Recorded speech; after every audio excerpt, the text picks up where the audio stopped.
Baja, Mexico is one of those places that's still raw. It's still wild. It's magical at times with the fishing that it has to offer.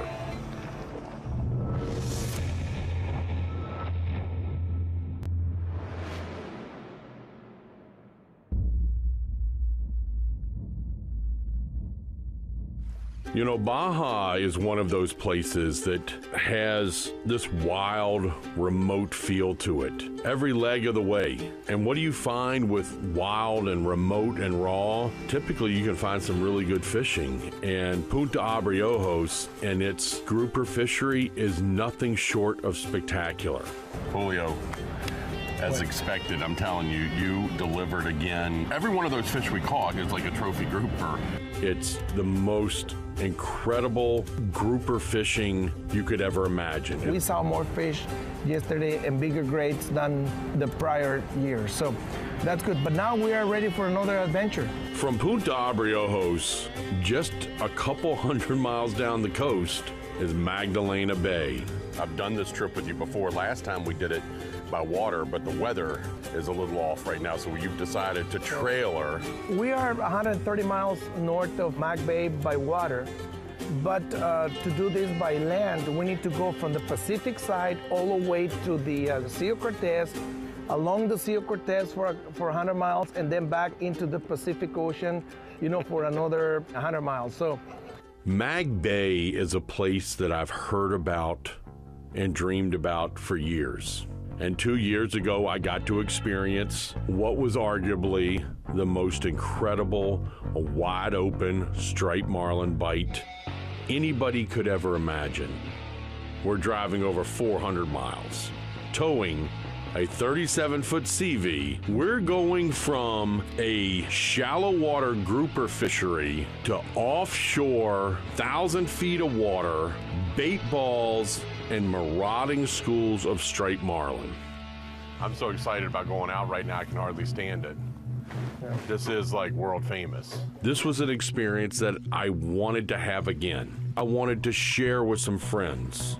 We are in world famous Magdalena Bay, fishing out of the north end. We're gonna do a lot of running today. We're gonna look around, gonna run the radar and just see what we can find. You know, while we're grouper fishing, I don't think I ever had more than about 50 feet of line out of the tip of the rod.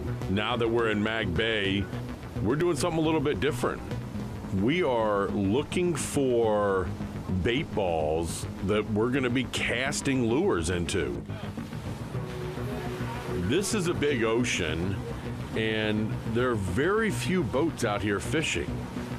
You're getting some information that may be 2 or 3 days old, and a lot of things change over 2 or 3 days. There are a couple things that we know. We're looking for temperature breaks, and that 75-degree water is something we need to find. That's for sure, we know that. And if we can find that, then more than likely we're gonna find the bait, and with the bait, we're going to find the striped marlin. More than likely, if we get a striped marlin, sometimes they crash it and eat it right away. Other times they're just up behind it playing with it. The best thing to do, if it gets knocked out of the rigger, is just leave it in there, look for the fish, and just slowly winding it away from him. We know we've got some pretty decent water temperatures and there's some sign of life. So really the best thing to do is maybe put some lures in the water and start to do a little trolling in the area and see if we can't pick up a few fish. There are frigates here, picking around out here. We saw a little bit of bait. The fish have been here. Are they still here? We don't really know. We've got to start here and just start eliminating water, and we'll be working our way south.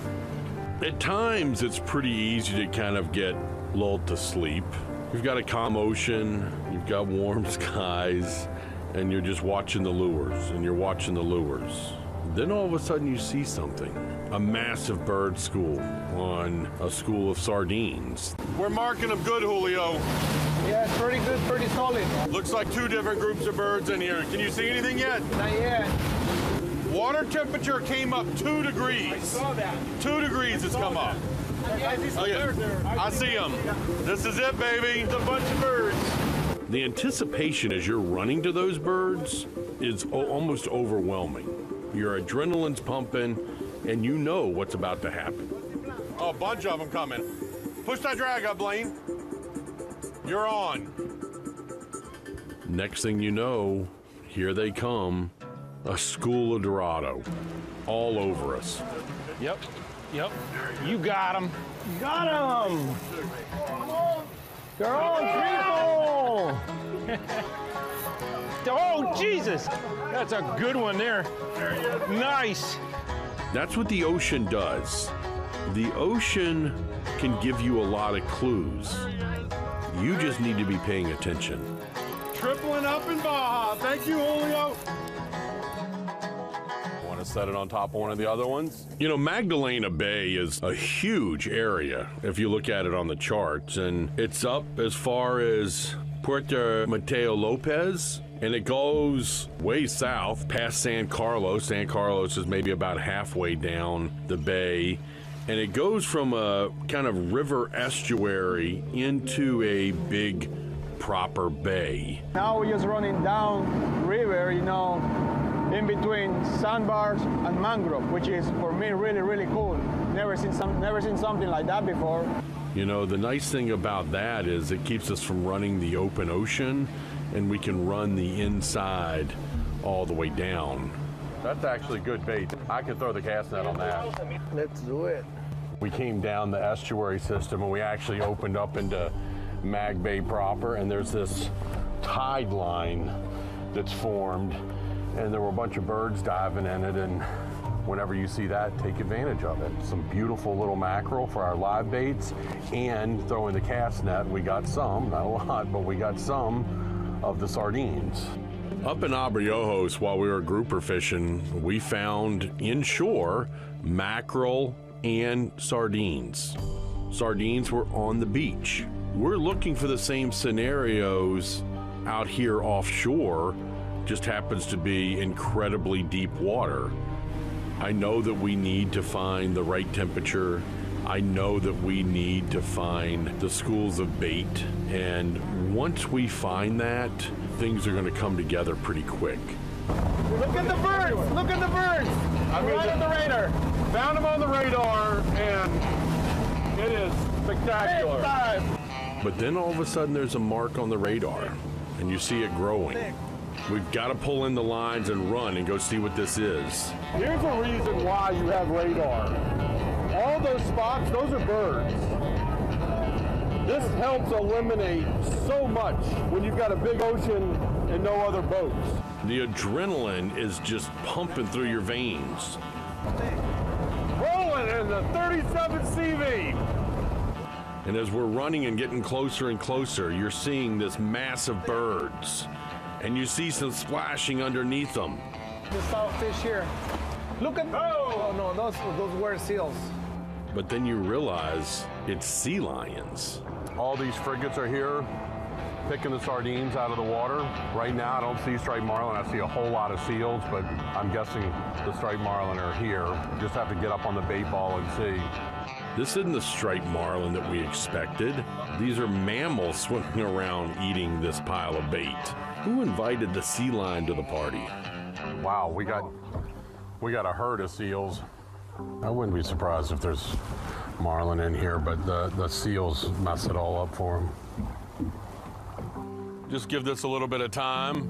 Something's gonna get pushed up again here. Plenty of birds, lots of seals. You on? I'm on. I'm on. Not a big fish. Tail beating like a little tuna. It ain't running like a little tuna. You're on?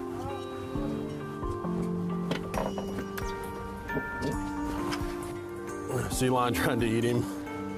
This is not a bonita. This Big is a skipjack. Huge. Huge one. Pacific skipjack. Ate my mackerel. Beautiful fish. Look at him. There's the sardines. So this is what they're here for. Look how pretty they are. Yep. Dark meat. Want some help, Juan? I'm right here. Oh, big skippy. Still eating sardines. Thank you, boss. You're welcome, Juan. We see where these temperature breaks are. We have a very good indication where we need to be fishing, so I'm optimistic. I have birds there. I see them more in front of us. We know the bait's been around. The striped marlin are going to be there. We just got to put our time in.